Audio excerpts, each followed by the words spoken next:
Hi guys and welcome back to the channel Deepak Yadav Education. Welcome to the daily Hindu news and editorial analysis of 6th of April 2021. तो guys आज है तारीख 6 अप्रैल 2021 और है Tuesday. देखेंगे आज का the Hindu complete newspaper. The Hindu complete newspaper को एनालाइज करेंगे, बट लेक्चर में आगे बढ़ने से पहले अगर आप लोगों को कंप्लीट न्यूज़पेपर का पीडीएफ चाहिए तो क्या करना है, सबसे पहले डाउनलोड करना है टेलीग्राम और फिर जाकर सर्च बॉक्स में टाइप करना Deepak Yadav education. As you can see guys आप लोग को ये चैनल मिल जाएगा, इस पर क्लिक करना और जाकर इस चैनल को ज्वाइन कर लेना। देखो अगर आप लोग को इस तरीके से ये चैनल नहीं मिलता है तो नीचे डिस्क्रिप्शन बॉक्स में आप सभी लोगों को टेलीग्राम का लिंक दे रखा है, वो इसी चैनल का लिंक है। जैसे ही आप उस पर क्लिक करोगे ऑटोमेटिकली ये चैनल ओपन हो जाएगा, इसको जाकर ज्वाइन कर लेना। ज्वाइन करने से फायदा क्या होगा, यहाँ पे आपको डेली बेसिस पे द हिंदू न्यूज़पेपर मिलता है, डेली करंट अफेयर के वीडियो का पीडीएफ मिलता है, डेली बहुत सारे डिजिटल नोट्स मिलते हैं और ये सारी चीज़ें मिलती हैं बिल्कुल फ्री में, तो जाकर इसको ज़रूर ज्वाइन करना। नाउ बढ़ते हैं आगे, और आगे बढ़ने से पहले हमेशा की तरह हम लोग अपने लेक्चर को एक मैप के क्वेश्चन के साथ स्टार्ट करेंगे। तो आज आप सभी लोगों को मैप में जाकर देखना है बेलारूस को। बेलारूस कहाँ पर है एग्जैक्टली लोकेटेड, अच्छे से मैप में देखना, और इंडिया के कंपैरिजन में कहाँ पर है इसकी लोकेशन, साथ ही साथ किस किस से अपनी बाउंड्रीज को शेयर करता है, ये सारी चीज़ें मैप में देखने के बाद आकर नीचे कमेंट सेक्शन में टाइप करना, जिससे आप लोग इसको लंबे समय तक याद रखने वाले हो। देखो आज का जो डिस्कशन है ये बहुत ज़्यादा इंपॉर्टेंट रहने वाला है, क्योंकि बहुत इंपॉर्टेंट आर्टिकल्स आज पब्लिश हुए हैं। सबसे पहला आर्टिकल आता है ये वाला, यहाँ बात करी गई है फॉरेन मिनिस्टर रशिया के और हमारे एक्सटर्नल अफेयर मिनिस्टर, इन दोनों के बीच में बातचीत होने वाली है आज के दिन। तो कौन है रशिया के फॉरेन मिनिस्टर, वो है सर्जी लैवरोव, और दूसरी तरफ है हमारे एस जयशंकर साहब। दोनों के बीच में बातचीत होगी। सबसे पहले यहाँ पे बोला गया है, बात करेंगे अफगानिस्तान के पीस एफर्ट्स को लेकर, इसके ऊपर सबसे पहले फोकस दिया जाएगा। अफगानिस्तान में आपको मालूम है काफ़ी प्रॉब्लम्स क्रिएट हो रही हैं। एक तरफ अफगानिस्तान गवर्नमेंट है, दूसरी तरफ है तालिबान जो कि एक मुस्लिम ऑर्गेनाइजेशन है, ठीक है। तो दोनों के बीच में आपस में ये डिस्प्यूट देखने को मिलते हैं। तो वहाँ पर शांति बनाने के लिए ये पीस को लेकर बातचीत करी जाएगी, किस तरीके से वहाँ पे पीस को मेंटेन करा जा सकता है। दूसरी तरफ यहाँ पे एक टॉपिक ये भी छेड़ा जाएगा जो आज के टाइम पर एलएसी को लेकर, लाइन ऑफ एक्चुअल कंट्रोल पर क्या सिचुएशन है। ऑब्वियस सी बात है, आपको मालूम होगा हाल ही में क्या हुआ है, चाइना और इंडिया ने जो एलएसी पर है डिसएंगेजमेंट किया है। चाइना के जितने भी सोल्जर्स खड़े थे एलएसी पे वो अपनी साइड पहुंच गए और इंडिया वाले अपनी साइड, एलएसी पर डिसएंगेजमेंट हुआ है। इन सब चीज़ों के ऊपर भी यहाँ पे बातचीत होने वाली है। देखो अभी हम लोग कह नहीं सकते क्या होगा, ये एक ओवरव्यू दिया जा रहा है। तो बेसिकली अभी मीटिंग नहीं हुई है, तो बात जब होगी तो ऑब्वियस ही बात है आर्टिकल्स आएंगे तो हम लोग थोड़ा सा डिटेल में डिस्कस करने वाले हैं। और फिर उसके बाद यहाँ पर यह भी बोला जा रहा है कि देखो अभी आपको मालूम होगा रशिया ने एक समिट हेल्ड किया था 18 मार्च को, जहाँ पे भारत को इनवाइट नहीं किया गया था। तो जो आज की मीटिंग होने वाली है इसमें जो उस मीटिंग के अंदर बात हुई थी वो सब अपडेट करेगा इंडिया को, ठीक है। वो सब उसके बारे में अपडेट किया जाएगा हमारे इंडिया को, ओके, जो भी लेटेस्ट इश्यूज़ हैं। तो यहाँ पे देखेंगे हम लोग, कल भी आर्टिकल आने वाला है, ऑब्वियस सी बात है आज मीटिंग होगी तो क्या क्या बातचीत हुई है। उसके बाद नेक्स्ट आर्टिकल आता है जिसके ऊपर आज का हमने थंबनेल भी बना रखा है, रफाल काफ़ी ज़्यादा न्यूज़ के अंदर है। तो देखो अभी हाल ही में ना फ्रेंच में एक आप कह सकते हो मीडिया पार्ट है, तो मीडिया पार्ट एक फ्रेंच का न्यूज़ पोर्टल है, इन्होंने एक रिपोर्ट पब्लिश करी और बताया कि जो आप कह सकते हो जो डसॉल्ट कंपनी है जो कि राफेल को बनाती है, राफेल जेट को बनाती है, इन्होंने भारत के कंपनी को डेफ्सिस सॉल्यूशन, उसका नाम है डेफ्सिस, ठीक है। तो डेफ्सिस को पैसा पे किया है, लगभग कितना 1 मिलियन यूरो, 1 मिलियन यूरो लगभग 8 करोड़ 60 लाख के आसपास का ये अमाउंट हो गया। तो इतना पे किया है। अब यहाँ पर ये बोला गया है एज अ गिफ्ट पे करा गया है, ठीक है, मतलब कि गिफ्ट के तौर पे दिया है। अब इन सब चीज़ों के बारे में बातचीत हो रही है, ये मुद्दा छिड़ा हुआ है। और एक तरफ आप कह सकते हो जो हमारी कंट्री में कांग्रेस है, इन्होंने मुद्दा उठाया, बोला कि हाँ इतना पैसा पे हुआ है, यहाँ कहीं ना कहीं गड़बड़ी देखने को मिल रही है, ठीक है। अब तो जो हमारी बीजेपी सरकार है, गवर्नमेंट ने पूरी तरह से इस रिपोर्ट को आप कह सकते हो रबिश बोला है, और बोला है एक तरीके से यहाँ पर ये सब बेसलेस है, इसका ये जो बात करी जा रही है इसका ना सर है ना पैर है, ठीक है।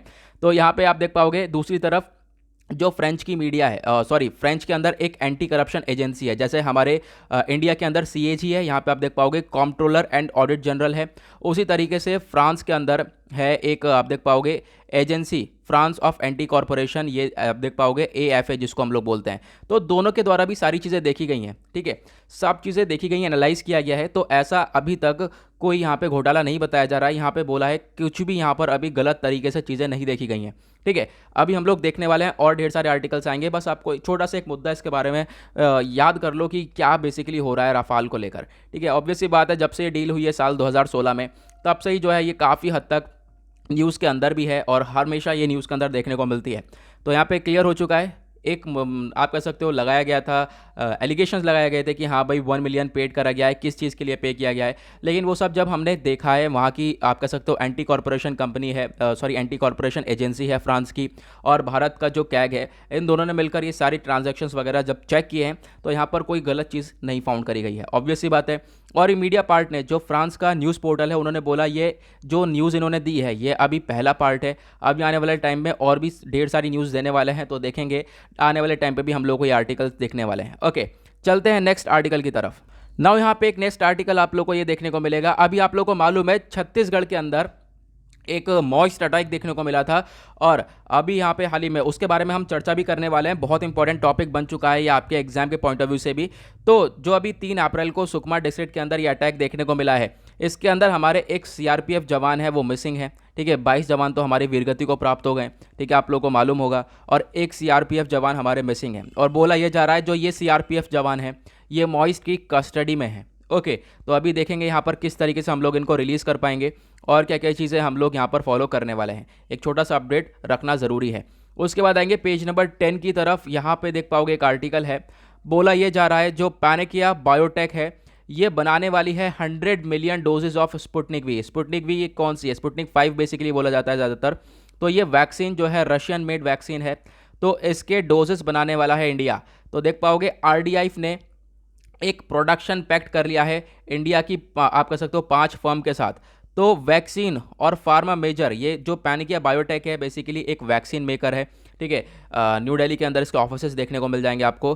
तो इन्होंने ज्वाइन कर लिया है एक लिस्ट इंडिया की 5 टॉप कंपनीज के साथ, टॉप फर्म्स के साथ, और यहाँ पे ये लोग बनाने वाले हैं स्पुटनिक 5 रशियन कोविड-19 वैक्सीन को। ओके, क्योंकि आज के टाइम पर आपको मालूम है डेली बेसिस पे केसेस बढ़ते हुए नज़र आ रहे हैं, तो हम लोगों को वैक्सीनेशन की भी ज़्यादा ज़रूरत है।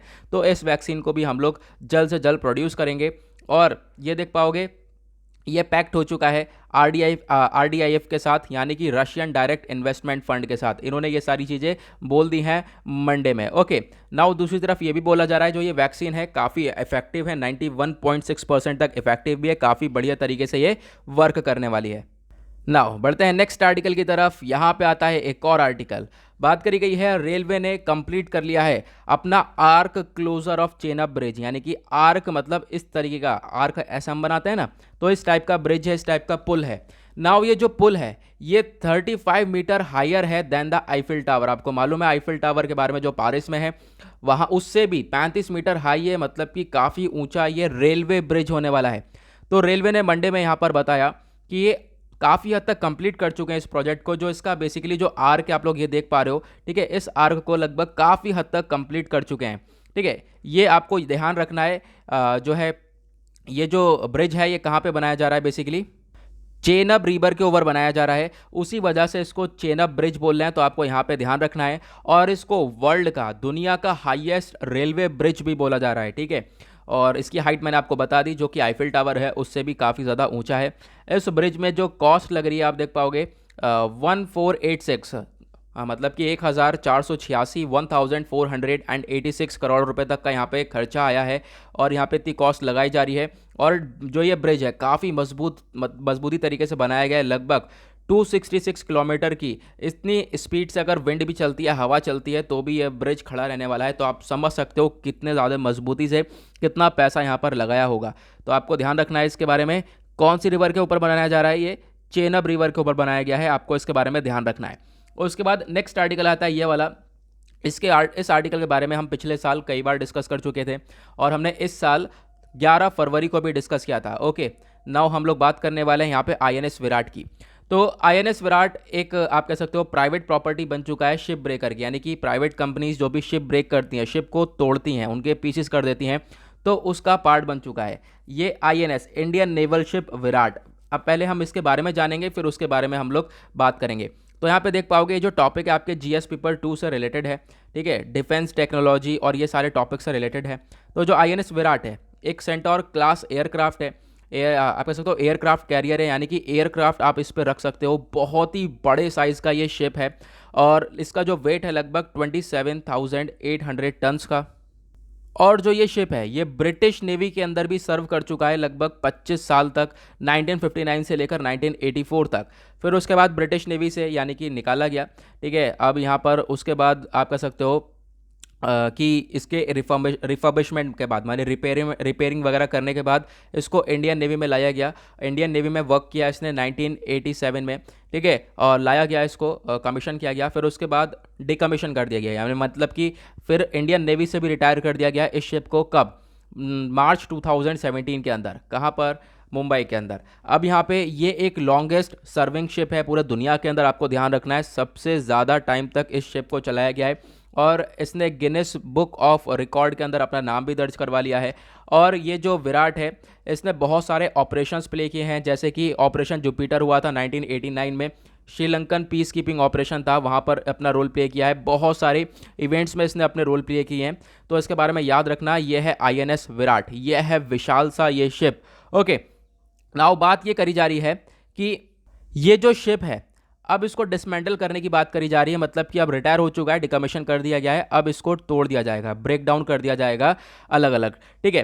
तो जो नेवी का डिकमीशन्ड एयरक्राफ्ट कैरियर है ये अब प्राइवेट प्रॉपर्टी बन चुका है, किसकी? शिप ब्रेकर की। और लगभग जो 40% है इसकी बॉडी आप कह सकते हो वो अलग कर दी गई है, वो पीसेस में कर दी गई है, ठीक है, 40% तक। तो सुप्रीम कोर्ट ने आप कह सकते हो यहाँ पे ये सारी बातें बोली हैं। और यहाँ पर कोशिश ये भी करी गई है कि एक तरीके से जो ये वेसल है, ये जो शिप है, इसको हम लोग एक मैरीटाइम म्यूजियम बना सकें, ठीक है। मैरीटाइम म्यूजियम बना सकें तो ज़्यादा बेटर होगा। और 10 फरवरी में आप देख पाओगे जो कोर्ट है उसने ऑर्डर दिया था कि जो ये शिप है इसको डिसमेंटल ना करा जाए, इसको म्यूजियम बनाया जाए, ठीक है। इस तरह के स्टेप्स भी उठाए गए थे। लेकिन देखो, इसको बात ये करी जा रही थी कि इसको म्यूजियम बना लिया जाए, लेकिन अब देख पाओगे जो हमारे चीफ जस्टिस ऑफ इंडिया हैं बॉब्डे साहब, इनके द्वारा बोला गया कि जो ये शिप है, ये शिप अब देखो बिक चुका है एक तरीके से, इसको प्राइवेट कंपनी ने खरीद लिया है, उसके लिए पैसा खर्च किया है, अब इसको ब्रेक डाउन करा जाएगा और ब्रेक डाउन करने से अब इसको कोई भी रोक भी नहीं सकता है, ऐसा यहाँ पे बोला गया है। देखो, चीफ जस्टिस ऑफ इंडिया ने क्या बोला है, we share your sentiments about warship but Viraat has become their property, यानी प्राइवेट कंपनी की प्रॉपर्टी बन चुका है और उन्होंने पैसा स्पेंड किया है, तो उसके अब चाहते हैं वो देखो क्या करें। ओके, नाउ ये था आर्टिकल, आई होप आप लोगों को ये क्लियर हो गया होगा। INS विराट के बारे में भी आप लोगों को ये क्लियर हो गया होगा। नाउ बढ़ते हैं आगे, ये देख पाओगे पेज नंबर 11 और 12 है, यहाँ पे पूरा एडवर्टीजमेंट भरा हुआ पेज है, तो आपके किसी काम का नहीं है। आते हैं पेज नंबर 13 के ऊपर, यहाँ पर ढेर सारे आर्टिकल्स देखेंगे जो कि दुनियादारी से रिलेटेड हैं। सबसे पहला आर्टिकल, इसके बारे में मैंने आज के सुबह जो 5 बजे वाला वीडियो है डेली करंट अफेयर का, सॉरी 5:30 बजे वाला, उसके अंदर भी मैंने बताया है। ओके, 5:30 बजे मॉर्निंग में एक वीडियो अपलोड होता है एक और, डेली करंट अफेयर के नाम से, उसको भी देख लिया करो, उसमें भी काफ़ी इंपॉर्टेंट आर्टिकल्स का डिस्कशन किया जाता है। ज़्यादातर articles the Hindu, Indian express, economic times, इन्हीं से रिलेटेड होते हैं। अब ये जो आर्टिकल है यहाँ पे बात करी जा रही है जॉर्डन के बारे में। आपको मालूम है जॉर्डन बेसिकली एक कंट्री है, ठीक है। नाउ मैं आपको मैप में दिखाता हूँ तो अच्छे से क्लियर होगा। यहाँ पे आप देख पाओगे जॉर्डन को, ठीक है, अच्छे से देख लो पे कहाँ पर है। तो ये जॉर्डन है और इसके आसपास की नेबरिंग कंट्रीज़ कौन कौन सी हैं देख पाओगे। यहाँ पे है सऊदी अरेबिया, इराक, सीरिया और इजराइल, और इधर वेस्ट बैंक जिसको हम लोग पैलेस्टीन भी बोलते हैं, ये है जॉर्डन बेसिकली। इसकी कैपिटल है अम्मान। अब यहाँ पर चल रहा है एक डिस्प्यूट, और वो डिस्प्यूट क्या है इसको हम लोग डिस्कस करेंगे। वो विवाद क्या है, बेसिकली दो हाफ ब्रदर हैं उनके बीच, मानी भाई कह सकते हो, हाफ ब्रदर बेसिकली बोला गया है। एक तरफ है प्रिंस हमज़ा, इनका नाम है हमज़ा, और दूसरी तरफ हैं प्रिंस अब्दुल्ला टू, ठीक है, अब्दुल्ला टू, जो कि आज के टाइम पर करेंटली किंग हैं, मोनार्क हैं, कहाँ के? जॉर्डन के। आपको याद रखना है जॉर्डन के मोनार्क हैं। जॉर्डन में एक मोनार्की चलती है जो कि रॉयल फैमिली है, उनका रूल चलता है, उनका पावर चलता है, किंग का पावर चलता है, ठीक है। और जॉर्डन की जो पॉपुलेशन है वो लगभग 1 करोड़ के आसपास है, ज़्यादातर जो वहाँ पर 95% मुस्लिम्स वहाँ पर रहते हैं। ओके, नाउ अब यहाँ पर ये दोनों कौन है? ये दोनों हाफ ब्रदर हैं। हाफ ब्रदर कैसे बोलेंगे? देखो, दोनों के फादर तो एक ही हैं लेकिन मदर अलग अलग हैं। इनके जो फादर थे हुसैन साहब, इनकी 4 वाइफ थी। 4 वाइफ में से जो सेकंड वाइफ के पोते थे, या अब सॉरी पुत्र थे सेकंड वाइफ के, यानी कि आप कह सकते हो दूसरी वाइफ के जो आप कह सकते हो बेटे थे, वो थे यहाँ पर अब्दुल्ला टू, और चौथी वाइफ के जो बेटे थे वो थे प्रिंस हमज़ा, ये आपको ध्यान रखना है। और जो ये हुसैन थे ये प्यार करते थे ज़्यादातर प्रिंस हमज़ा से। अब यहाँ पर क्या हुआ, जो हुसैन हैं इनकी डेथ हो गई 1999 में, जो कि रूल कर रहे थे उस समय जॉर्डन को। अब यहाँ पर इनका ये मानना था कि जो 1999 में क्या करा जाए, चलो ये तो डेथ हो रही है तो अगली बार अब क्या होगा कि किसी और के पास शासन आएगा पूरा का पूरा। तो इनकी कोशिश ये थी कि जो प्रिंस हमजा है इनको किंग बना दिया जाए, ठीक है, इनको क्राउन दे दी जाए। लेकिन अगर हम बात करें तो उस टाइम पर इनकी एज थी बहुत ज़्यादा कम। फिर उसके बाद क्या हुआ, अब्दुल्ला टू को किंग बनाया गया और अब्दुल्ला टू जो है अभी भी आज देख पाओगे वहीं के मोनार्क हैं। और फिर अब्दुल्ला टू तब से यहाँ पर अभी तक देखने को मिलेंगे, ठीक है, 1999 से ही अभी तक वहीं पे रूल कर रहे हैं। उसके बाद अब्दुल्ला टू ने 2004 में क्या किया वो भी आपको डिटेल यहाँ पर मिल जाएगी। 2004 में उन्होंने जो प्रिंस हमजा हैं इनके टाइटल ही हटा दिया, बोला कि ये किंग बनेंगे ही नहीं कभी, ठीक है। ये प्रॉब्लम्स क्रिएट हो रही हैं। अब यहाँ पे करंट न्यूज़ क्या है, करंट न्यूज़ क्या है कि जो प्रिंस हमजा हैं इनको जो है हाउस अरेस्ट करवा दिया गया है, यानी कि घर में बंद कर दिया है। और इन्होंने ये कैसे बताया, इन्होंने अपनी एक वीडियो शेयर करी है बीबीसी न्यूज़ के साथ, देखोगे आप यहाँ पर ये भी बोला गया है, सैटरडे में वीडियो शेयर करी गई इनके द्वारा, बोला गया। और इन्होंने ऐसा क्या काम किया कि इनको हाउस अरेस्ट करवा दिया। इन्होंने जो है आज के टाइम पर जॉर्डन में जो गवर्नेंस है, जॉर्डन में जो काम चल रहा है आज के टाइम पर बात करें तो वो सही नहीं है। 15-20 साल से अगर हम देखें गवर्नेंस बहुत बेकार है। अभी आपको पता होगा कि इनकम टैक्स पॉलिसी लाई गई थी 2018 में जॉर्डन के अंदर, इसके बारे में हमने डिस्कस भी किया था, काफ़ी टाइम हो गया उसके बारे में। तो फिर उसको लेकर वो फेलियर था काफ़ी बड़ा, अच्छी तरीके से मैनेजमेंट नहीं हो पा रहा है वहाँ पे। तो ये सारी क्रिटिसाइज़ करी गई बातें, तो इसके थ्रू यहाँ पर अब यहाँ पे क्या हो गया, इनको हाउस अरेस्ट कर दिया गया। दूसरी तरफ जो अब्दुल्ला टू है जो आज के टाइम पर करंट मोनार्क हैं, इनके द्वारा ये भी बोलना है कि जो इनको डर भी है किस चीज़ का, कि ये जो प्रिंस हमजा हैं ये कहीं कू ना कर सकें, जो कि मतलब कि तख्ता पलट एकदम से ये अपना शासन ले आए, मतलब कि कब्जे में ना कर लें पूरी तरह से चीज़ों को। ओके, तो ये इशू था, आई होप आप लोगों को क्लियर हो गया होगा। ये 3 दिन से न्यूज़ के अंदर है तो क्लियर करना भी हमारे लिए ज़रूरी था। और उसके बाद नेक्स्ट आर्टिकल आप देख पाओगे, अफगानिस्तान और तालिबान के बीच में जो है ये एक पीस प्रपोजल हुआ है। तो अफगानिस्तान के जो प्रेसिडेंट है उन्होंने बता दिया कि हाँ भाई अब जो है शांति बनाने की कोशिश पूरी तरह से करी जा रही है। अफगानिस्तान के प्रेसिडेंट हैं अशरफ गानी, इन्होंने नया प्रपोजल लेकर आ चुके हैं तालिबान के साथ, ठीक है, जो कि वहाँ की एक मुस्लिम ऑर्गेनाइजेशन है, ठीक है। इन दोनों के बीच में अफगानिस्तान सरकार है एक तरफ और दूसरी तरफ तालिबान है, इन दोनों के बीच में डिस्प्यूट चलता रहता है और ये कोई नया डिस्प्यूट नहीं है, पिछले बहुत सालों से जो है ये विवाद चलता हुआ नजर आ रहा है। अब आप देख पाओगे हाल ही में मीटिंग वगैरह भी करवाई गई थी, रशिया और भी बहुत सारे लीडर्स थे, यूएस था, ठीक है, कि यहाँ पर हम लोग किस तरीके से जो है अफगानिस्तान के अंदर पीस बना सकते हैं, शांति बना सकते हैं। अब फाइनली यहाँ पर ये सारी चीज़ें आ चुकी हैं और जो है डिसाइड कर लिया है वहाँ की सरकार ने, अफगानिस्तान की गवर्नमेंट ने, कि अब जो इलेक्शंस वगैरह जो भी हों उसमें जो थोड़ा सा पार्ट होगा वो तालिबान का भी होगा। क्योंकि देखो दोनों चाहते क्या हैं, एक तरफ तालिबान चाहता है कि उनके हिसाब से पूरा तरीके से रूल होना चाहिए, ठीक है, उधर अफगानिस्तान गवर्नमेंट चाहती है उनका रूल होना चाहिए। तो दोनों का जो डिस्प्यूट है कैसे खत्म होगा, इसमें क्या होगा, दोनों ही आपस में थोड़ा थोड़ा बांट लेंगे जो भी होगा, ठीक है। गवर्नमेंट का हिस्सा जो होगा उसमें थोड़ा थोड़ा तालिबान भी उसके अंदर हिस्सा ले लेगा और जो है गवर्नमेंट सरकार भी, वहाँ की जो अफगान गवर्नमेंट है वो भी हिस्सा ले लेगी। तो इस तरीके से यहाँ पर इसकी शांति बनाई जा रही है। ओके नाउ उसके बाद नेक्स्ट आर्टिकल आप लोग यहाँ पर देख पाओगे, बात करी गई है फिलीपींस और चाइना के बीच में डिस्प्यूट देखने को मिल रहा है, कल भी मैंने आपको बताया था। तो देखो दोनों के बीच में एक रीजन है विट्सन रीफ करके, मैं आपको थोड़ा सा स्ट्रक्चर बना के समझाता हूँ। इधर आप लोगों को देखने को मिलेगा, यहाँ पर हो गया फिलीपींस और इधर हो गया चाइना, इनके बीच में है साउथ चाइना सी, ठीक है। अब ये जो सी है इसका जो आप कह सकते हो यहाँ पर इतना एरिया समझ लो फिलीपींस का है।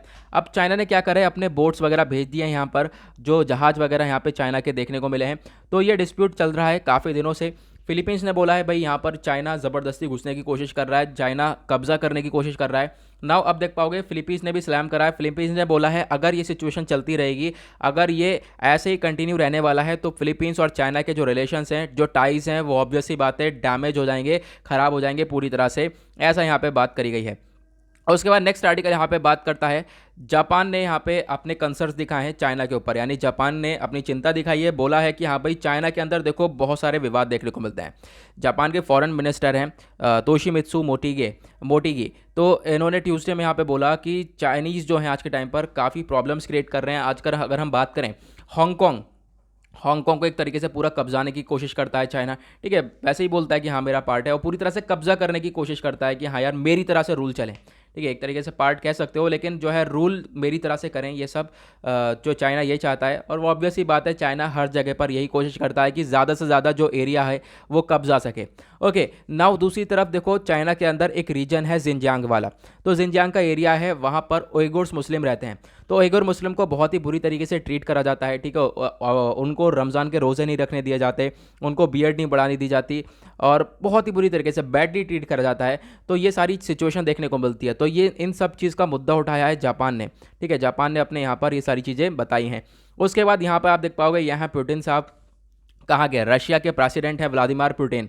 इन्होंने एक ऐसा लॉ साइन कर दिया है कि ये मतलब प्रेसिडेंट रहने वाले हैं लगभग 2036 तक। आप देख सकते हो 2036 तक, भाई अभी यहाँ पे इतना टाइम है, ये प्रेसिडेंट रहने वाले हैं। इन्होंने ऐसा लॉ साइन कर दिया है, ठीक है।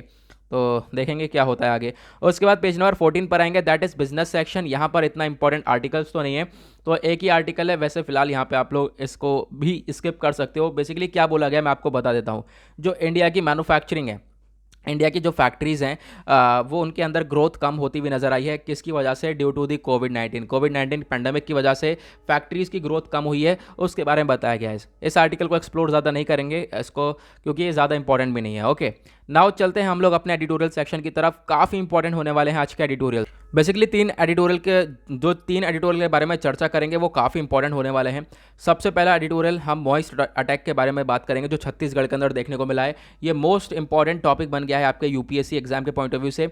उसके बाद हम लोग कुछ इनइक्वालिटीज़ के बारे में बात करेंगे, ठीक है। पैंडेमिक के बारे में कि हाँ भाई कैसे इनइक्वालिटी क्रिएट हुई है और क्या ग्रोथ है, पोस्ट पैंडेमिक क्या है, प्री पैंडेमिक क्या हाल था, ये सब कुछ डिस्कस करने वाले हैं। उसके बाद यूएस और चाइना को आप एक दूसरे की ज़रूरत है, इसके बारे में डिस्कशन करेंगे, ठीक है। और सबसे पहले हम बात करते हैं इस वाले आर्टिकल की तरफ। देखो, अभी हाल ही में आपको मालूम है छत्तीसगढ़ के अंदर सुकमा डिस्ट्रिक्ट है, वहाँ पर हुआ है एक मॉइस्ट अटैक।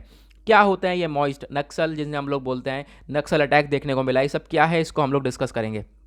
सबसे पहले तो आप यहाँ पर ये पॉइंट देखोगे, ये टॉपिक आपके इंटरनल सिक्योरिटी के पॉइंट ऑफ व्यू से काफ़ी ज़्यादा इंपॉर्टेंट है। और मॉइस्ट अटैक इन सुकमा को डिस्कस करेंगे। जीएस पेपर 3 काफ़ी ज़्यादा जीएस पेपर 3 के पॉइंट ऑफ व्यू से इंपॉर्टेंट है। और जीएस पेपर 3 में आपके बहुत सारे टॉपिक्स आते हैं, जैसे कि left wing extremism, government policies and interventions, linkages of organise crime with terrorism. तो ये टॉपिक से आप रिलेट कर सकते हो। अगर आप सिलेबस उठाओगे तो आपको ये सारी चीज़ें देखने को मिलेंगी।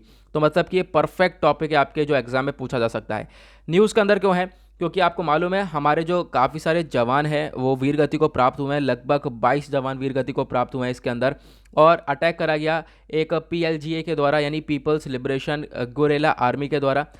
ये जो है यूनिट है कहाँ पर? टेरम के अंदर, छत्तीसगढ़ में, जो कि सुकमा बीजापुर डिस्ट्रिक्ट बॉर्डर के पास में ही है ना। और जो है काफ़ी सारे जो हमारे पर्सनल हैं, सिक्योरिटी पर्सनल हैं, वो इंजर्ड भी हुए हैं। अब ये पीएलजीए क्या है? बेसिकली मैंने अभी आपको बताया, इसको फाउंड करा गया था 2000 में, और इसको एक टेररिस्ट ऑर्गेनाइजेशन घोषित कर दिया गया है, और इसको बैन भी कर दिया गया था अंडर यूएपीए एक्ट के अंदर। ओके, अब बात करते हैं इंपॉर्टेंट चीज़ की। सुकमा डिस्ट्रिक्ट के बारे में पहले बात करेंगे, फिर उसके बाद हम लोग आगे बात करेंगे। सुकमा डिस्ट्रिक्ट जो है छत्तीसगढ़ का सदर्न रीजन में, मान लो मैं आपको थोड़ा सा मैप बना के दिखाता हूँ, क्योंकि हम लोग बार बार जो है मैप पे जाएंगे तो फिर बहुत ज़्यादा टाइम वेस्ट हो जाएगा, ठीक है। मान लो क्योंकि वहाँ पे भी इजीली यही बनाया जाएगा। छत्तीसगढ़ का मैप है, छत्तीसगढ़ के मैप में यहाँ पर जो सदर्न पार्ट है, ठीक है, ये वाला एरिया है, यहाँ पर आपको देखने को मिलेगा सुकमा डिस्ट्रिक्ट। ओके, और इसको 2012 में दंतेवाड़ा से मतलब बाहर निकाला गया था। पहले दंतेवाड़ा में ही ये इंक्लूड होता था, फिर उसके बाद दंतेवाड़ा से सुकमा डिस्ट्रिक्ट को बाहर निकाल दिया गया। ओके, यहाँ पर आपको काफ़ी घने जंगल देखने को मिलेंगे, सेमी ट्रॉपिकल फॉरेस्ट्स हैं, और जो है बहुत सारी रिवर्स हैं, नदियाँ जो कि यहाँ से बहती हैं, जैसे कि यहाँ पर साबरी रिवर हो गई, जो कि गोदावरी रिवर की भी एक सहायक नदी है ना। और उसके बाद जो है काफ़ी सारे यहाँ पर लेफ्ट विंग एक्सट्रीमिज़म एक्टिविटीज़ देखने को मिल जाती हैं। लेफ्ट विंग एक्सट्रीमिज़म एक्टिविटीज़ यानी कि नक्सल, मॉइस्ट, यहाँ पे इससे रिलेटेड काफ़ी सारी एक्टिविटीज़ देखने को मिलती है। नाउ यहाँ पे ये मॉइस्ट, ये सब क्या होते हैं? तो देखो, लेफ्ट विंग एक्सट्रीमिज़म को हम लोग मॉइस्ट भी बोलते हैं, और मॉइस्ट जो है दुनिया भर में नक्सलिटीज़ के नाम से जानते हैं, ठीक है। और आप कह सकते हो इंडिया में हम लोग नक्सल्स के नाम से जानते हैं इनको, ठीक है। दुनिया भर में मॉइस्ट के नाम से जाने जाते हैं, लेकिन इंडिया में हम लोग इनको नक्सल के नाम से जानते हैं। नाउ ये काफ़ी इंपॉर्टेंट है, जो नक्सलिज्म वर्ड है ये कहाँ से आया है? ये वेस्ट बंगाल में एक गांव है नक्सलबारी। देखो, ये सारी सिचुएशन ही वहीं से स्टार्ट हुई थी। वहाँ पे एक बहुत बड़ी प्रॉब्लम क्रिएट हो गई थी। एक तरफ फार्मर्स था और दूसरी तरफ वहाँ के जो लैंडलॉर्ड थे वो थे, ठीक है, जिन्होंने यहाँ पर आप कह सकते हो मालिक थे एक तरीके से। तो इनके बीच में डिस्प्यूट हो गया था, तो तभी से यहाँ पर ये सिचुएशन क्रिएट हुई थी। तो वेस्ट बंगाल के गांव नक्सलबाड़ी से ये नक्सलिज्म वर्ड निकल कर आया है। ठीक है, इसके बारे में थोड़ा सा ध्यान रखना, ज़्यादा इसमें डिटेल में हम लोग अभी नहीं जा रहे हैं। नाउ यहाँ पे अगर हम बात करें तो देखो, ये बहुत ही ज़्यादा जो नक्सलिज्म है ये आपको बहुत ही कम डेवलप्ड स्टेट्स के अंदर देखने को मिलेगा, जहाँ पे डेवलपमेंट बहुत ही ज़्यादा कम है, विकास कम है, जैसे कि छत्तीसगढ़ हो गया, ओडिशा हो गया, आंध्र प्रदेश हो गया। ठीक है, बोला जाता है जो नक्सल्स हैं इस तरीके से इनकी जो आइडियोलॉजी वगैरह है बिल्कुल अलग होती है। देखो, ये स्टेट किसी भी राज्य को नहीं मानते, किसी सरकार को नहीं मानते। ठीक है, क्या होता है बेसिकली आपको मैं बताता हूँ। सबसे पहले अब यहाँ पे माओइज्म का फंडा समझ लो। देखो, माओइज्म कह लो, नक्सलिज्म कह लो, ठीक है, सब एक ही है। यहाँ पे माओइज्म का फंडा क्या है? देखो, एक फॉर्म है ये कम्युनिज्म का, जिसको डेवलप किया था माओ से तुंग ने। और ये माओ से तुंग कौन है? ये आपको मालूम होगा कि आज के टाइम पर हमारी कंट्री के साथ जिसके साथ सबसे ज़्यादा डिस्प्यूट हैं वहीं के हैं ये, है ना।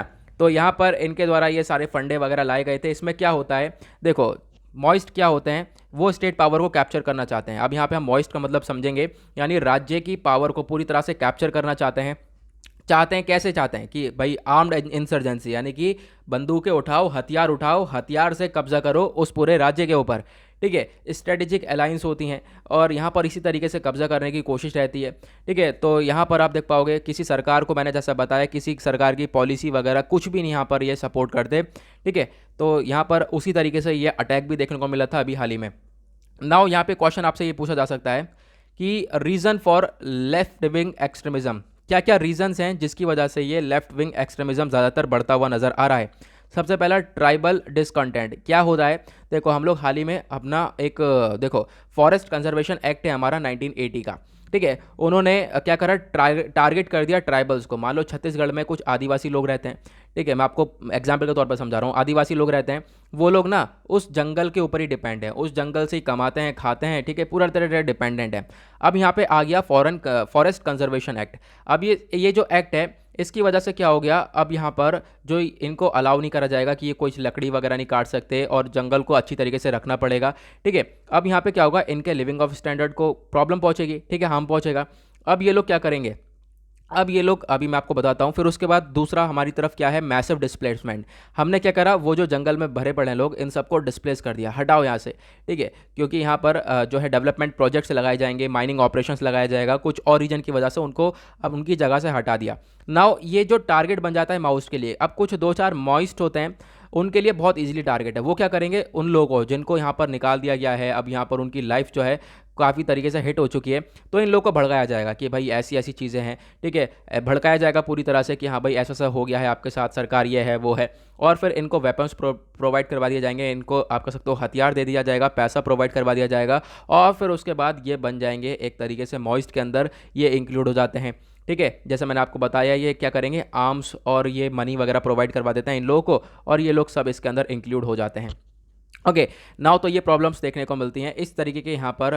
फिर उसके बाद तो आप देख पाओगे ये इनकी जो नक्सलिज्म है ये बढ़ता रहता है। और नक्सल अफेक्टेड एरियाज़ भी आज के टाइम पर आप देख पाओगे ढेर सारे हैं। मैं आपको नक्सल अफेक्टेड एरियाज़ के दिखा देता हूँ, लेकिन उससे पहले हम लोग बात कर लेते हैं सरकार के क्या क्या इनिशिएटिव हैं। जो सरकार है वो क्या क्या स्टेप्स उठा रही है लेफ्ट विंग एक्सट्रीमिज्म को ख़त्म करने के लिए। सबसे पहले ग्रे हाउंड्स, इसको आप कह सकते हो ये एंटी नक्सल फोर्स है, बेसिकली आंध्र प्रदेश में लाई गई थी, इसको लाया गया था 1989 में। ठीक है, तो इस तरीके के यहाँ पे स्टेप्स उठाए गए सरकार के द्वारा। दूसरा, ऑपरेशन ग्रीन हट, इसको स्टार्ट कर गया था 2009-10 में, जहाँ पर ढेर सारे सिक्योरिटी फोर्सेस को फैला दिया गया था, ताकि जो नक्सल अफेक्टेड एरियाज़ हैं वहाँ पर इनको फैला दिया गया, ताकि जो है ये सिचुएशन नक्सल अटैक ना देखने को मिले। उसके बाद सरकार का एक और प्रोग्राम है एस्पिरेशनल डिस्ट्रिक्ट प्रोग्राम, इसको लॉन्च करा गया था साल 2018 में। इसका मेन मकसद यह है कि जो डिस्ट्रिक्ट्स वगैरह हैं, ठीक है, जो जहाँ पर बिल्कुल भी आप कह सकते हो प्रोग्रेस नहीं है, तो वहाँ पर अच्छी तरीके से डेवलपमेंट वगैरह लेकर आना, ताकि जो है लोगों को लगे कि वहाँ के कि हाँ सरकार कुछ कर रही है। ओके, उसके बाद एक और स्टेप्स है यहाँ पर, स्टेप है सरकार का एक और वो सॉल्यूशन है, वो है समाधान। समाधान की फुल फॉर्म है स्मार्ट लीडरशिप, एस से स्मार्ट लीडरशिप, ए से एग्रेसिव स्ट्रेटजी, एम से मोटिवेशन एंड ट्रेनिंग, ए से एक्शन इंटेलिजेंस, और डी से डैशबोर्ड बेस्ड केपीआईज, और एच से हार्नेसिंग टेक्नोलॉजी, ए से एक्शन प्लान। तो यहाँ पे आप देख पाओगे ये पूरा का पूरा इसका ये हो गया। नाउ ये जो डॉक्ट्राइन है ये एक वन स्टॉप सोल्यूशन है लेफ्ट विंग एक्सट्रीमिज्म का, तो ये हो गया कंप्लीट आर्टिकल। आई होप आप लोगों को क्लियर हो गया। नाउ ये ज़िंदगी भर के लिए ख़त्म हो गया। देखो, कभी भी कभी भी एक्सट्रीमिज़म से रिलेटेड आर्टिकल आए, माओइस्ट से आए, ठीक है, या फिर माओइस्ट से, या फिर एक्सट्रीमिज़म से, या फिर नक्सल से, आपको ये आंसर राइटिंग फ्रेम करके रख लेनी है, अपने रजिस्टर में छाप लो, अपने दिमाग में छाप लो कभी भी, क्योंकि इस टाइप के आर्टिकल आपको आने वाले टाइम पे 100 एडिटोरियल्स देख सकते हो, 200 एडिटोरियल देख सकते हो। तो क्या करोगे, बार बार अलग अलग पढ़ोगे क्या? बिल्कुल नहीं। अब आपको सारी चीज़ें क्लियर हो गई, इसके नोट छाप लो और काम खत्म। अभी हाँ, मैं आपको दिखा रहा था ज़्यादातर अफेक्टेड एरियाज़, जो नक्सल अफेक्टेड एरियाज़ हैं वो कौन कौन से हैं। बहुत सारे अफेक्टेड एरियाज़ हैं। तो यहाँ पे मैंने सुबह एक मैप शेयर किया था, देख पाओगे 5:30 के आसपास। तो यहाँ पे मैप के अंदर आपको देखने को मिलेगा जो है ये छत्तीसगढ़ वाला रीजन है। छत्तीसगढ़ जो रेड वाले एरियाज़ हैं ये ज़्यादातर अफेक्टेड हैं, ऑरेंज वाले एरियाज़ थोड़े से कम अफेक्टेड हैं और ग्रीन वाले एरियाज़ बहुत ही कम अफेक्टेड हैं। तो यहाँ पे प्रॉब्लम्स देखने को मिलती है नक्सलिज्म की। आई होप आप लोग को ये क्लियर हो गया है। नाउ देखो, आधे घंटे का वीडियो ऑलरेडी हो चुका है, कोई बात नहीं, थोड़ा सा वीडियो और लंबा होगा। 2 आर्टिकल बचे हैं, उनको भी डिस्कस कर लेते हैं। यहाँ बात करी गई है pillars of an equitable post कोविड-19 के बारे में। देखो, पोस्ट पैंडेमिक वर्ल्ड में, यानी कि पैंडेमिक के कोरोना के बाद जो है इनइक्वालिटी को ट्रीट करना काफ़ी ज़्यादा इंपॉर्टेंट है। जो ये इनइक्वालिटी देखने को मिल गई है, काफ़ी ज़्यादा भेदभाव देखने को मिल गया है, और इनको कैसे हम लोग कैसे ट्रीट कर सकते हैं, ये सब हम लोग डिस्कस करेंगे, ठीक है। अमीर और गरीब में ये सिचुएशन क्रिएट हो चुकी है। देखोगे जो कोविड-19 है पिछले साल काफ़ी प्रॉब्लम्स क्रिएट करी हैं, उसकी वजह से जो इनइक्वालिटीज़ हैं, ठीक है, इनइक्वालिटी बहुत ज़्यादा इंक्रीज़ हो चुकी है। और एक रिपोर्ट आई है, ऐसा सब कुछ रिपोर्ट के अंदर बताया गया है। एक प्यू रिसर्च की रिपोर्ट आई है जिसके अंदर बताया गया इंडिया के जो मिडिल क्लास के लोग हैं वो डाउन हो चुके हैं, यानी कि पॉवर्टी, दुनिया में गरीबी काफ़ी, भारत में गरीबी काफ़ी बढ़ी है। ऑब्वियसली बात है दुनिया में बढ़ी है, लेकिन भारत के अंदर भी काफ़ी हद तक देखने को मिलेगा। तो जो मिडिल क्लास फैमिली है वो काफ़ी हद तक आप कह सकते हो वो भी जो है पॉवर्टी की कैटेगरी में पहुंच चुकी है इस कोरोना वायरस की वजह से। और काफ़ी सारे लोग हैं जो कि आप कह सकते हो 150 रुपये दिन कमाते थे, वो जो लोग हैं वो आज के टाइम पर डबल हो चुके हैं इस कोरोना वायरस की वजह से, और प्रॉब्लम्स क्रिएट हो चुकी हैं। और जो इनइक्वालिटी है वो और ज़्यादा बदतर हो चुकी है। बहुत सारी ऑर्गेनाइजेशंस हैं जैसे कि इंटरनेशनल ऑर्गेनाइजेशन हो गई, world bank, international monetary fund, इन सब के द्वारा बताया गया कि जो ये इनइक्वालिटी है बहुत सारी कंट्रीज़ के अंदर देखने को मिल रही हैं। खासकर इंडिया में भी यहाँ पर इसको इंक्लूड करा गया है। इंडिया में भी यहाँ पर ये पैंडेमिक की वजह से इनइक्वालिटी देखने को मिली है। इनइक्वालिटी यहाँ पर इंडिया के अंदर ऐसा नहीं है कि कोविड-19 से बाद ही आई है, कोविड-19 से पहले भी यहाँ पे देखने को मिलती थी अगर हम बात करें। लेकिन यहाँ पे आप देख पाओगे इकोनॉमी बेस्ड इकोनॉमिक शॉक की बिल लगाए, मतलब कि इकोनॉमिक शॉक की वजह से भी आप कह सकते हो बहुत ज़्यादा यहाँ पर प्रॉब्लम्स क्रिएट हुई हैं। और इकोनॉमिक शॉक किसकी वजह से लगा है? वो लगा है कोरोना वायरस की वजह से, ठीक है। अब यहाँ पे आप देख पाओगे सबसे पहले यहाँ पे बातचीत करी गई है, पैंडेमिक ने कंट्री को और बुरी सिचुएशन में डाल दिया है। पहला रीज़न क्या है? देखो, प्री कोविड-19, अगर मैंने जैसा बताया कोरोना के वायरस के बाद का ये हाल है, नहीं, प्री कोविड-19 से पहले ही जो इकोनॉमी है वो हमारी काफ़ी बुरी चल रही थी, बहुत स्लो डाउन चल रही थी, ठीक है। अनएम्प्लॉयमेंट, बेरोज़गार पहले से ही है, और इनकम वगैरह लोगों की बहुत पहले से कम है, ठीक है। रूरल डिस्ट्रेस देखने को मिलता है, कुपोषण के शिकार हो जाते हैं लोग, ठीक है, अच्छा न्यूट्रिशन खाना नहीं मिल पाता, और जो है इनइक्वालिटी जो है बढ़ती हुई नज़र आती है। और फिर उसके बाद क्या हुआ, अगर हम बात करें दूसरी तरफ, तो कोरोना वायरस आ गया, अब पैंडेमिक आ गया। पैंडेमिक ने इन सब चीज़ों को और बढ़ा दिया, इन सब चीज़ों को और ज़्यादा वाइडन कर दिया, यानी कि प्रॉब्लम थी जले पे और नमक छिड़क दिया, और ज़्यादा प्रॉब्लम्स क्रिएट हो गई ना। उसके बाद यहाँ पे जो बिग कंपनीज़ हैं, बड़ी बड़ी कंपनीज़ हैं, वो तो सब बढ़िया से कर गई अपना काम, पैंडेमिक से निकल गई, ठीक है। और एक रिपोर्ट आपको मालूम है हाल ही में ये भी आई थी, जो अमीर हैं वो और अमीर हो गए हैं इस कोरोना वायरस में। लेकिन अगर हम इनफॉर्मल सेक्टर की बारे में बात करें, वर्कर्स के बारे में बात करें, तो यहाँ पर बहुत प्रॉब्लम्स क्रिएट हुई है, लोगों की जॉब चली गई हैं, लोगों के पास पैसा नहीं रहा, लोग अपने घर पैदल पैदल निकले हैं, ठीक है। जो इनइक्वालिटी है वो बढ़ती हुई नजर आई है। अब आप समझ गए होंगे इनइक्वालिटी किस चीज़ को लेकर बोला गया है। दूसरी तरफ अगर हम देखें तो जो कॉर्पोरेट सेक्टर्स हैं, बड़ी बड़ी कंपनीज हैं, वो सब ग्रो कर रही हैं। दूसरी तरफ अगर इनफॉर्मल सेक्टर की अगर हम बात करें, वर्कर्स की बात करें, तो वो सब डाउन पहुँच गए। तो ये इनइक्वालिटी तो हुई, ठीक है, लोग इक्वली नहीं रह पाए। और वेमेन वगैरह की जॉब चली गई है, जो वेमेन अपना घर का खर्चा चला रही थी। इनइक्वालिटी ने, आप कह सकते हो, इनइक्वालिटी इंक्रीज हुई है, लगातार बढ़ती हुई नजर आई है हेल्थ केयर के अंदर, एजुकेशन के अंदर, ठीक है। उसके बाद यहाँ पे बोला है कि देखो एम्प्लॉयमेंट वगैरह, हाँ एक मिनट, एक सॉरी, यहाँ पे आप देख पाओगे 3 स्टेप्स बताए गए, 3 स्टेप हैं जिसकी वजह से हम लोग इस इनइक्वालिटी को ख़त्म कर सकते हैं। सबसे पहले क्या स्टेप है? सबसे पहला यहाँ पे सॉल्यूशन है, आपको रोज़गार जनरेट करना पड़ेगा। रोज़गार बढ़ाओ, एम्प्लॉयमेंट क्रिएट करो, उसकी वजह से भी आप लोग इस इनइक्वालिटी को ख़त्म कर पाओगे। साथ ही साथ इन्वेस्टमेंट वगैरह अगर हम देखें तो पिछले कुछ सालों में जो कंट्री के अंदर इन्वेस्टमेंट है वो बहुत ही तेज़ी से गिरता हुआ आया है। इन्वेस्टमेंट को बढ़ाना पड़ेगा, एम्प्लॉयमेंट को जनरेट करना पड़ेगा, तो जाके आगे हम लोग चीज़ों को संभाल पाएंगे। उसके बाद हमारे अभी हाल ही में जो बजट आया था उसके अंदर बताया गया, सरकार ने बोला कि हम लोग अच्छी तरीके से फोकस करने वाले हैं अब की बार इंफ्रास्ट्रक्चर के ऊपर, तो देखेंगे आने वाले टाइम पे कितनी चीज़ें इंप्लीमेंट हो पाएंगी। और ये सारी चीज़ें लेकर हमें चलनी पड़ेंगी अगर हम लोग को अच्छी तरीके से चीज़ों को मेंटेन करना है तो।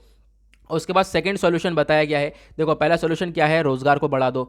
दूसरा सॉल्यूशन क्या है, ह्यूमन डेवलपमेंट के ऊपर काम करो। भाई आपको इक्वालिटी लानी पड़ेगी। इक्वालिटी कब आएगी, जब आप ह्यूमन डेवलपमेंट को, मानव का विकास कर पाओगे। और वो कैसे होगा, आपको पब्लिकली, लोगों के लिए पैसा खर्चना पड़ेगा, ठीक है, उनकी हेल्थ के ऊपर, उनके एजुकेशन के ऊपर पैसा खर्च करना पड़ेगा, ठीक है, तो ज़्यादा बेटर होगा। क्योंकि आज के टाइम पर अगर हम बात करें तो सरकार के द्वारा इतना खर्च नहीं करा गया है। हमारे जीडीपी का, टोटल जीडीपी का 1.5% सरकार खर्च करती है हमारे हेल्थ पर, तो इसको बढ़ाकर 1.5 से लगभग 2 या 3% करना पड़ेगा, ठीक है। 1.5% से 2 या 3% करोगे तो जाकर ज़्यादा अच्छी तरीके से सारी चीज़ों को हिट कर पाओगे, यानी कि खर्च थोड़ा सा ज़्यादा करना पड़ेगा। उसके बाद थर्ड सॉल्यूशन ये बताया है कि देखो, सी रंगराजन के द्वारा यहाँ पर ये बोला गया कि देखो, हम लोगों को ना क्या करना पड़ेगा, यूनिवर्सल बेसिक इनकम का फंडा लेकर चलना पड़ेगा। यानी कि क्या कर सकते हैं, एग्जाम्पल दिया गया है, हम लोग क्या कर सकते हैं, जो वेमेन हैं जिनकी एज 20 से ऊपर है उनको हम लोग कैश ट्रांसफ़र कर सकते हैं, सरकार उनको थोड़ा बहुत कैश प्रोवाइड करवा सकती है, ठीक है। या फिर जो हमारे पास एक्ट है मनरेगा, MG नरेगा जिसको बोलते हो, Mahatma Gandhi national rural employment guarantee act, इस एक्ट का मकसद ये है 100 दिन की मजदूरी देना, लोगों को 100 दिन का रोजगार प्रोवाइड करवाना। नाउ ये एक्ट है, इसके अंदर हम लोग इस स्कीम को थोड़ा सा और बढ़ा सकते हैं, ठीक है, एम्प्लॉयमेंट इसमें जनरेट कर सकते हैं और ज़्यादा। आप कह सकते हो इसके अंदर नंबर ऑफ डेज बढ़ा सकते हैं। अभी हमने 100 दिन का रोजगार दिया है, इसको हम बढ़कर 150 या 200 दिन का कर सकते हैं, ठीक है। तो ऐसे यहाँ पर हम लोग सिचुएशन क्रिएट कर सकते हैं, ऐसे ही हम लोग प्रॉब्लम्स को सॉल्व कर पाएंगे, अदरवाइज जो है ये प्रॉब्लम्स नज़र आती रहेंगी। उसके बाद इन सब चीज़ों के अलावा फार्मर्स की हेल्प करनी पड़ेगी, जो स्मॉल और मार्जिनल फार्मर्स हैं, उनको हम लोग क्या कर सकते हैं, इनकम प्रोवाइड करवा सकते हैं, ठीक है। इनकम प्रोवाइड करवाएंगे तो ज़्यादा बेटर ये चीज़ों से टैकल कर पाएंगे, ठीक है। तो यहाँ पर ये इसी तरीके से हम लोग जो इनइक्वालिटीज़ वगैरह है उसको रिड्यूस कर पाएंगे, ये बेसिकली यहाँ पर बताया गया है। आई होप आप लोगों को ये क्लियर हो गया होगा ना। उसके बाद आता है नेक्स्ट आर्टिकल, यहाँ बात करी गई है, आज का लास्ट आर्टिकल है, बाकी पॉलिटिक्स रिलेटेड आर्टिकल है, आपको कुछ नहीं करना उनसे रिलेटेड। ये आर्टिकल बात करता है यूएस और चाइना के बारे में। यूएस और चाइना को आज के टाइम पर एक दूसरे की ज़रूरत है, ऐसा यहाँ पर बोला जा रहा है। ये आर्टिकल अच्छी तरीके से कहाँ से स्टार्ट होता है, यहाँ से देखो। हुआ क्या है, जो हमारे फॉर्मर यूएस प्रेसिडेंट हैं, कौन है, डोनाल्ड ट्रंप, ठीक है, जो पहले के प्रेसिडेंट थे, उन्होंने चाइना से काफ़ी चिढ़ते थे। एक तरफ अगर हम देखें तो चाइना के साथ रिलेशंस हमारे काफ़ी ज़्यादा ख़राब थे, और चाइना के साथ अनफेयर ट्रेड भी रहा है।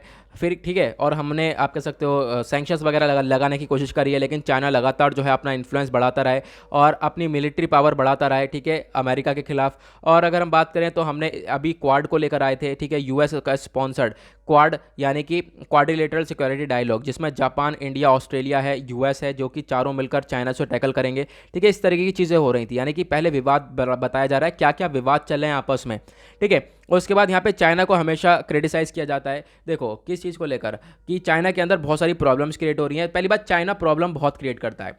जैसे कि आप देख पाओगे साउथ ईस्ट चाइना सी के अंदर, जो साउथ चाइना सी है वो उसको बोलता है ये मेरा है, हर तरीके से जो है हर चीज़ जो है अपना कब्जा करने की कोशिश करता है। उसके बाद जैसे मैंने आपको बताया, जिनजियांग वाला रीजन है, वहाँ पर उइगर मुस्लिम्स हैं, उनको बहुत बुरी तरीके से ट्रीट करा जाता है। हांगकांग में आप कह सकते हो पूरी तरह से अपना दबदबा जमाता है, ठीक है। ताइवान को बोलता है ये हमारा पार्ट है। इस तरीके की प्रॉब्लम्स ये क्रिएट करता है।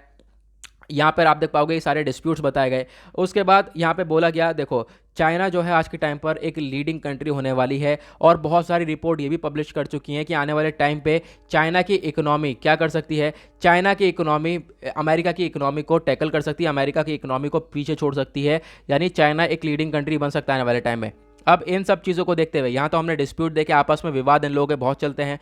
दूसरी तरफ अगर हम बात करें यूएस और चाइना, ये आज के रियलिटी में अगर हम देखें तो दोनों कंट्री की एक दूसरे की ज़रूरत है, ठीक है। वर्ल्ड स्टेबिलिटी के लिए अगर हम दुनियादारी के अगर हम देखें तो यहाँ पर काफ़ी ज़्यादा ज़रूरत है, क्योंकि दुनिया की ये टॉप की इकोनॉमीज़ हैं। अगर ये दोनों अच्छी तरीके से टैकल करके चलेंगे, अच्छी तरीके से एक दूसरे से कोलैबोरेट करके चलेंगे, तो ज़्यादा अच्छी तरीके से हम चीज़ों को मेंटेन कर पाएंगे।